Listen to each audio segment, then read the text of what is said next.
We're introducing legislation to implement a national freeze on handgun ownership. What this means is that it will no longer be possible to buy, sell, transfer, or import handguns anywhere in Canada. In other words, we're capping the market for handguns.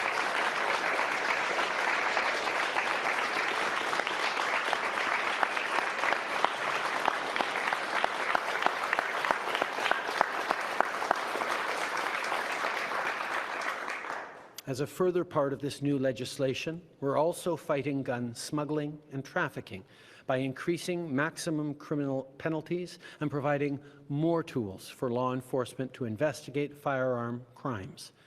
And we'll require the permanent alteration of long gun magazines so they can never hold more than 5 rounds. These are actions that doctors, experts, and chiefs of police have been calling for years, and we're acting on their advice.